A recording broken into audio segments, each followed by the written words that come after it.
It's the Real News Network. I'm Sharmini Pires coming to you from Baltimore. Former investment banker and private equity billionaire Wilbur Ross, worth $2.5 billion, is the Trump nominee for the U.S. Commerce Secretary. He's currently undergoing a confirmation hearing before the Senate Committee on Commerce, Science, and Transportation. Mr. Ross's confirmation hearing was moved from last week because he had no time to finish the ethics and financial disclosures paperwork, which are intended to deal with potential conflict of interest.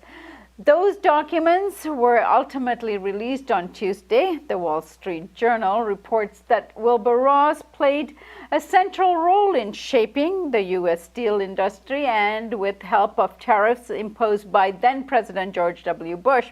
Reuters reported that Ross companies moved some production overseas, eliminating 2,700 U.S. jobs through offshoring in 2004. One of the many conflict of interest which will need to be sorted out should Mr. Ross be confirmed involves his investments in steel companies. According to investigative news outlet ProPublica, the Commerce Department is due to make at least 5 decisions about steel trade soon after the inauguration. Well, before we get into discussing this with our guest, let's have a look at some of what he had to say. China is the most protectionist country. They talk much more about free trade than they actually practice. We would like to levelize that playing field and bring the realities a bit closer to the rhetoric. I think we should provide access to our markets to those countries who play fair, play by the rules, and give everybody a fair chance to compete. Those who do not should not get away with it. They should be punished, and severely. The President-elect has made no secret in his public remarks, nor have I in earlier remarks during the campaign, that NAFTA is logically the first thing for us to deal with. We ought to solidify relationships in the best way we can in our own territory before we go off to other jurisdictions. I am not anti-trade. I am pro-trade, but I'm pro-sensible trade, not pro-trade that is to the disadvantage of the American worker and the American manufacturing community. Joining us now to discuss Wilbur Ross and the position of Commerce Secretary is Bill Black. Bill is an associate professor of economics and law at the University of Missouri, Kansas City. He's a white-collar criminologist and a former financial regulator, and the author of The Best Way to Rob a Bank is to Own One. Thanks for joining us, Bill. Thank you. So, Bill, let's start with the position of Commerce Secretary. Why is it so pivotal to our economy? Well, in truth, it hasn't been a pivotal position to our economy for many years. It's been the place where presidents have put leading fundraisers. And unlike Treasury, which has real day-to-day control on most aspects of financial policy, Commerce hasn't been terribly active in doing things on a policy basis other than the Small Business Administration, which really does play a fairly powerful role, and of course is not something that Ross is talking about as any kind of priority. Bill, President-elect Trump and now his Commerce Secretary Ross are also focusing in on NAFTA. There are obviously some issues with it that we've had as well. Do you think he'll get rid of it or renegotiate it? Well, okay, so the important thing was explained very well in Fiddler on the Roof, when Tevye sings his famous song, If I Were a Rich Man, and says that, if you were incredibly wealthy, all these folks who were the elites would come to him and ask really difficult questions so difficult they would cross a rabbi's eyes. And Tevye says, but there's good news because it doesn't matter one bit whether he's right or wrong when he answers, when you're rich, they think you really know. And that would be the story about Wilbur Ross. These are not people that are particularly good at finance or economics. They're simply good at the tax laws, which is what they exploit.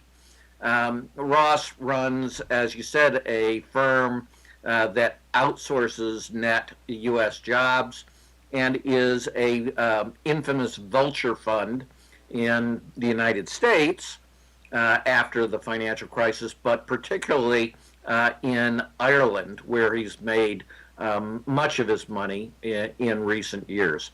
He hasn't said he'd get rid of NAFTA, and it seems unlikely that he would get rid of NAFTA.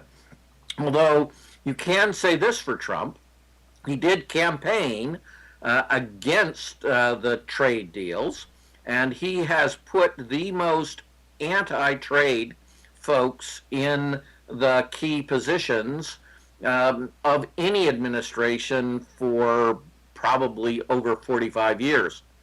So in addition to Ross, who decided to highlight his pro-protectionist views, they've appointed to the special ambassador for trade someone who is exceptionally hostile and spends most of his time suing on behalf of folks like Wilbur Ross against trade by other countries. And then they've appointed a special econ guy, apparently taking away some of the slot of the National Economic Commission director, to a wild and wacky economist, Navarro from University of California at Irvine, who has some of the most radically anti-trade philosophies. Well, certainly, he's the most extreme economist that I've ever heard of on trade issues. So I think they'll keep NAFTA. I think that they will do something symbolic about NAFTA. There are two really big problems with NAFTA, and Ross and Trump haven't identified either of them. One is, you're going to have, when you have lower tariffs, winners and losers. The really big problem, is that we haven't taken care of the people who lose. We've just thrown them into the rubbish heap. So you could have a federal program where you ensured that those people got jobs, and if they wanted retraining, got jobs. That would be a very good thing. That's not what they're proposing. The other really bad part of NAFTA, and terrible part of what was going to be the Trans-Pacific Partnership, is these deals that say businesses, and only businesses, get to sue governments whenever they don't like pretty much anything the government does. And this includes, for example, the government running a health program against cigarettes, where there have been 2 of these suits. And these are tried not in front of courts of any kind, but in front of kangaroo tribunals that are heavily tilted in favor of the corporations, while all the other things in the supposed trade deals, for example, the pro-environment ones, the pro-labor standards ones, those are not enforceable by the citizens, unions, workers, etc., who would actually be hurt by them. They can't bring an action. So the trade is not really why they're passing these deals. These deals are constructed secretly by the lobbyists for the largest corporations in the world. They don't even let Congress see the text, but they let the lobbyists not only see the text, but create the text secretly. not exposed to the rest of the world.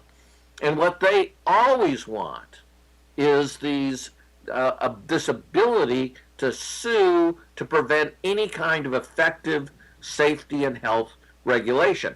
But again, is Trump in favor of, is Ross in favor of safety and health regulation? No, that's what they want to get rid of.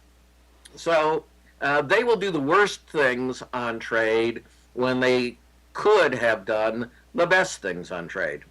Right, and those secret wheeling and dealing that happens in favor of corporations will only continue. If you take a look at what Ross's background has been like when it comes to leading some of these organizations that he's been a part of. For example, Ross has extensive business ties across the world, which make avoiding criminal conflict of interest laws particularly tricky for him. For example, Ross sits on the board of 5 publicly traded companies, including the Bank of Cyprus, where he's vice chairman. How important is it that he divests from these interests before he takes office? Well, he has now said that he's going to have divestment. We'll see, of course, whether that's true.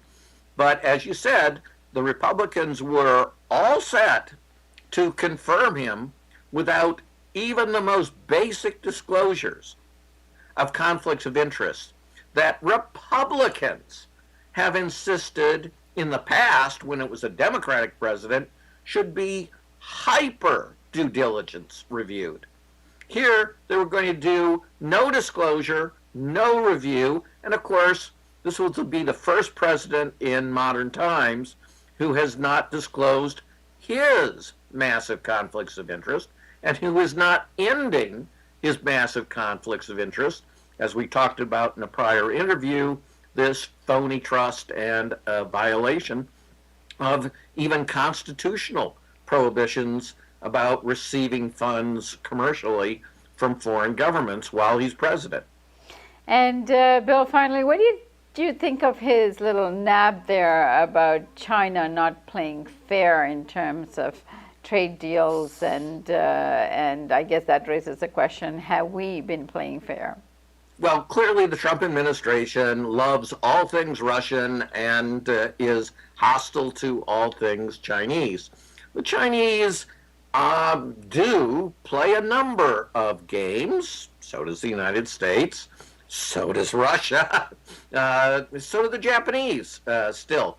They have many what we call non-tariff barriers to effective trade. And it would be fine to work against those kinds of barriers. And it's fine to try to respond to China's leader is at Davos in Switzerland saying, oh, I'm, the world leader now of globalization and free trade. There is a lot of hypocrisy to that. And so, that's sort of politics as usual. But I'm happy that, Trump administration is so determined to, in favor of fairness that they've invented a new word to describe it. They're going to levelize the playing field. Bill Black's going to be joining us for inauguration coverage on Friday, so tune in. And Bill, I thank you so much for joining us today. It's good to be back. Nice talking to you. And thank you for joining us on the Real News Network.